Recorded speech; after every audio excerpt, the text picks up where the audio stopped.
আকবার। আজকে থেকে আমরা সবাই পচা গয়না রে।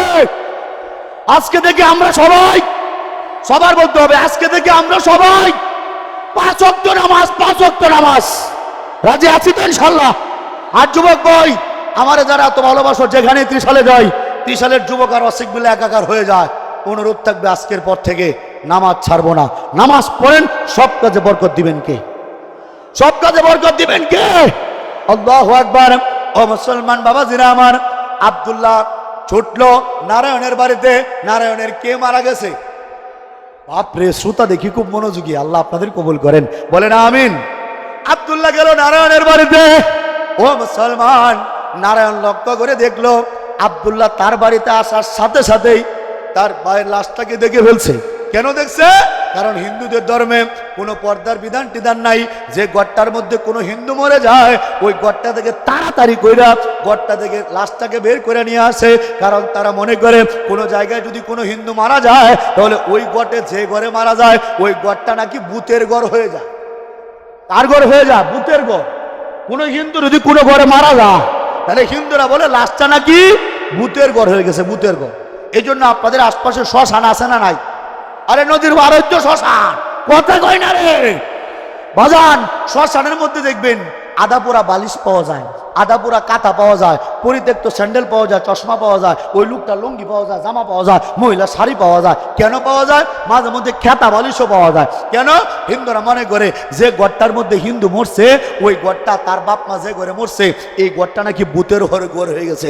এই জন্য ঘরের জিনিসপত্রগুলা এগুলা সব তারা ওই চিতার মধ্যে পুড়িয়ে দেয়। আমার প্রশ্ন হিন্দুদের কাছে, মুসলিমদের কাছে আমার প্রশ্ন, বাবাজি নারায়ণের মা যে মরলো, আমি নারায়ণের কথা পরে বলতেছি, আমাদের এলাকার গোয়ানাথ বাবুর বাপ যে মরলো, মা যে মরলো, গোয়ানাথ বাবুর বাবা ওই পাঞ্জাবিটা পরাইয়া দিলা, জামাটা পরাইয়া দিলা, লঙ্গিটা পরাইয়া দিলা। গোয়ানাথ যে দোকানে মারা গেছিল, বালিশ মিস্ত্রির গোয়ানাথ, তার দোকানের মধ্যে 5 লক্ষ টাকার নগদ ক্যাশ ছিল। দোকানের কেটা বালিশ পুরাইলা, ওই লোকের জামা পুরাইলা, স্যান্ডেল পুরাইলা, 5 লক্ষ টাকা তো পুরাইলা না। কি কথা বলে ঠিক কিনা? এই অমলের যে মা বললো, অমলের মায়ের শাড়িটা পুরাইলা, গলার মধ্যে যে 2 ভরি ওজনের স্বর্ণের চেইন দেয়া গেল কই? কথা বলেন, গেল কই?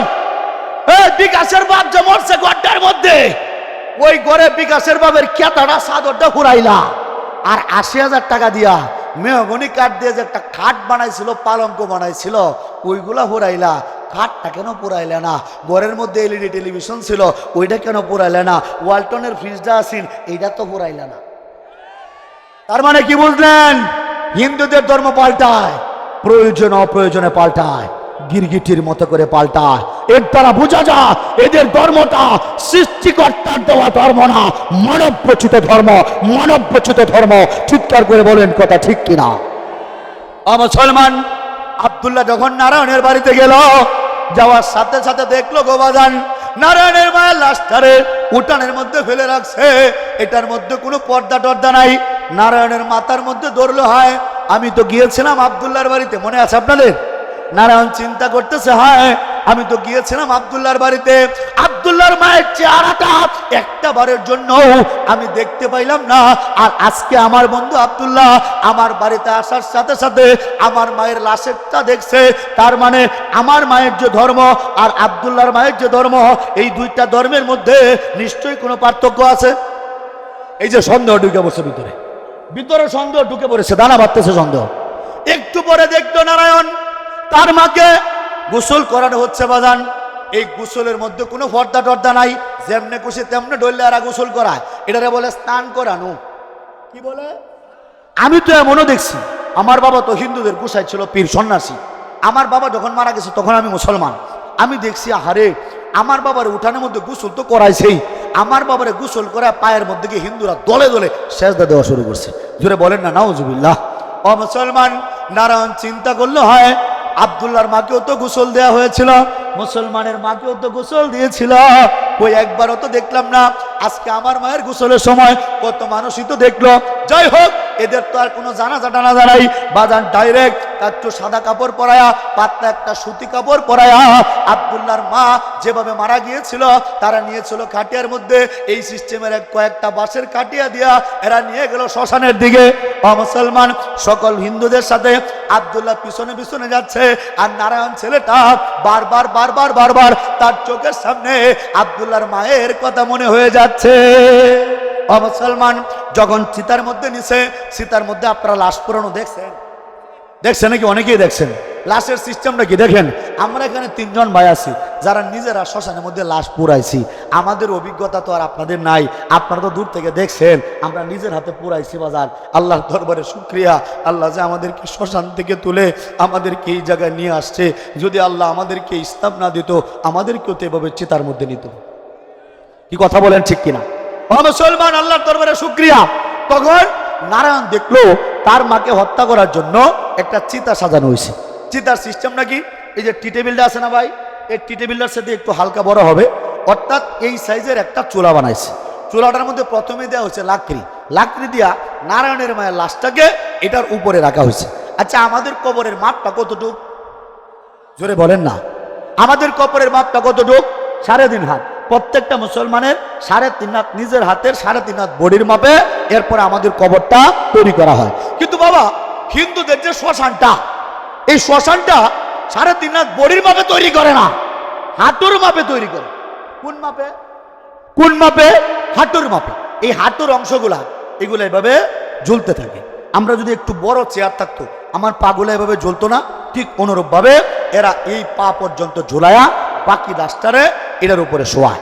প্রথমে থাকে লাকড়ির উপরে দিয়েছে নারায়ণের মায়ের লাশটাকে ঢাকা হয়েছে একটা পাতলা সুতি কাপড় দ্বারা, এইটার উপরে আবার দিয়েছে লাকড়ি। এরপর কি করেছে? 4 থেকে 5 লিটার কেরোসিন তেল দিয়েছে। তেল দেওয়ার পরে আহা, তাদের ধর্মের স্লোগান হলো, যে ছেলেটি প্রথম তোকে ডেকেছিল পিতা, শ্মশান ঘাটে সেই ছেলেটি জ্বালবে রে তোর চিতা, যাবি যেদিন শ্মশান ঘাটে বাঁশের দুলায় ছোরে। পরীক্ষিত বালার এই গান গায়া তারা উদ্বুদ্ধ করে বলে, যে ছেলেটা প্রথম বাবা বলে ডেকেছিল, যে ছেলেটা প্রথম পিতা বলে ডেকেছিল, মা বলে ডেকেছিল, ওই সন্তানটা এখন মুখটার মধ্যে আগুন লাগা। আহা আহা হিন্দুরা রে, কোন বাবা কোন মা, যে বাবা যে মা তার মুখটা দিয়া ঠোঁটটা দিয়া তোমার জন্য চুমু খাইতো, যে চোখ দিয়া তোমার জন্য একটু অসুখে বিসুখে কাঁদতো। ও হিন্দু দাদারা, আমারে শুধু গালিগালাজ করলা, আর শুধু ত্রিশালে চিপায় চাপায় আমি অশেখ বিল্লার গালি দিয়া বললাম, অশেখ বিল্লা নোমানি হিন্দু থেকে মুসলমান হইয়া বাপ মার মুখে চুনকালি দিছে। এ হিন্দুরা, আমি না বাপ মার মুখে চুনকালি দিলাম, আমি চুনকালি দিলাম, আর তুমি যে বাপ মার মুখটার মধ্যে আগুন লাগাইলা। কথা বলেন ঠিক কিনা? মুসলমান, নারায়ণ লক্ষ্য করল, ধর্মের দোয়াই দিয়া নারায়ণের মায়ের মুখটার মধ্যে আগুন দেওয়া হয়েছে। আগুন দেওয়ার সাথে সাথে এইখানে কি কি আছে একটু আবারও মনে করায় দেই। প্রথমে আছে লাকড়ি, এরপরে নারায়ণের মায়ের লাশ, এটারে ঢাকা হয়েছে একটা পাতলা সুতি কাপড় দ্বারা, এরপরে উপরে ঢাকা হয়েছে আবার লাকড়ি দিয়েছে। এটার মধ্যে 4 থেকে 5 লিটার কেরোসিন তেল ঢালার পরে আগুন দেওয়ার পরে আপনারা বলেন সবার আগে কোন জিনিসটা পড়বে? আপনারা জ্ঞানী মানুষ, আমি আপনাদের জন্য দোয়া করি, ভালোবাসি আপনাদের। সত্যি বলেছেন বাবা, আসলেই আমরা নিজের চোখে দেখেছি, নারায়ণ লক্ষ্য করে দেখেছে, তার মায়ের মুখটার মধ্যে আগুন দেওয়ার সাথে সাথে, চিতার মধ্যে আগুন দেওয়ার সাথে সাথে তার মায়ের পাতলা কাপড়টা পড়ে গিয়েছে।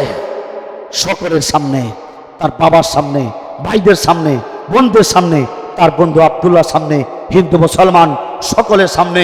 ও হিন্দু ভাইরা, আমি যা বলতেছি চরম সত্য কথা।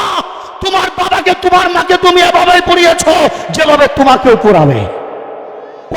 কথা বলেন ঠিক কিনা? ও মুসলমান, নারায়ণ লক্ষ্য করলো কিরে, পাত্তা শুধু কাপড়টা পড়ে যাওয়ার কারণে আমার মা সকলের সামনে উলঙ্গ হয়ে গিয়েছে। অথচ আব্দুল্লাহর মা, অথচ মুসলমানের মা, কত ইজ্জত ছিল তার, কত সম্মান ছিল তার, চেহারা দেখবো দূরের কথা, একটা লোক পর্যন্ত দেখলাম না। আর আজকে আজকে সকলের সামনে আমার মা আমার মতো কম লজ্জাশীলা ছিল না, আমাদের বংশমর্যাদা তো কম ছিল না, আমার মাও তো 10 হাত শাড়ি পরতো, তাহলে আমার মায়ের এত অসম্মান আর আব্দুল্লাহর মায়ের এত সম্মান, তার মানে নিশ্চয় নিশ্চয় নিশ্চয় আব্দুল্লাহর মায়ের ধর্মটা সত্য, আমার মায়ের ধর্মটা মিথ্যা। জোরে বলেন কথা ঠিক কিনা? ও মুসলমান, যখন আগুনের লেলিহান শিখাটা দাউ দাউ করে জ্বলে উঠেছে, নারায়ণ লক্ষ্য করে দেখেছে তার মায়ের চামড়াটা পুড়ে পেটটার মধ্যে আগুন লেগেছে, তার মায়ের পেটটা টকবক টকবক টকবক করে ফুটতেছে। নারায়ণ বলে, হ্যাঁ, ইসলাম ধর্ম কত সুন্দর, ইসলাম ধর্ম কত শান্তির, তার মাকে আব্দুল্লাহর মাকে কবরে রেখেছে, কত শান্তি, কত সম্মান, কত ইজ্জত। আর আমার মা, আমার দুঃখিনী মা, যে মায়ের পেটটার মধ্যে 10 মাস 10টা দিন আমি অবস্থান করেছি, যে মায়ের পেটটার মধ্যে নিয়ে আমাকে শত কষ্ট সহ্য করেছে। ও মুসলমান, একটা হিন্দু মা, একটা মুসলমান মা, বৌদ্ধ মা, খ্রিস্টান মা, যে ধর্মেরই হোক না কেন, সন্তানকে গর্ভে ধারণ করতে গিয়ে প্রত্যেকটা মা সমান যাতনা সহ্য করেছে। কথা বলেন ঠিক কিনা? ও মুসলমান, নারায়ণ সহ্য করতে পারে না। নারায়ণ বলে, আমার মা, আমার মা, আমার মা, যে পেটটার মধ্যে আমাকে ধারণ করেছিল, আজকে শুধুমাত্র এই ধর্মের অনুসারী হওয়ার কারণে আমার মায়ের পেট থেকে নারী বুড়িগুলা টকবক টকবক টকবক করে ফুটতে শুরু করে দিয়েছে। নারায়ণ চিৎকার করে বলে, না, এটা কোনো সত্য ধর্ম হইতে পারে না, এই ভয়ঙ্কর ধর্ম কোনো মানুষের কল্যাণ করতে পারে না, কল্যাণ করতে পারে না। চিৎকার করে বলেন কথা ঠিক কিনা? ও মুসলমান, যখন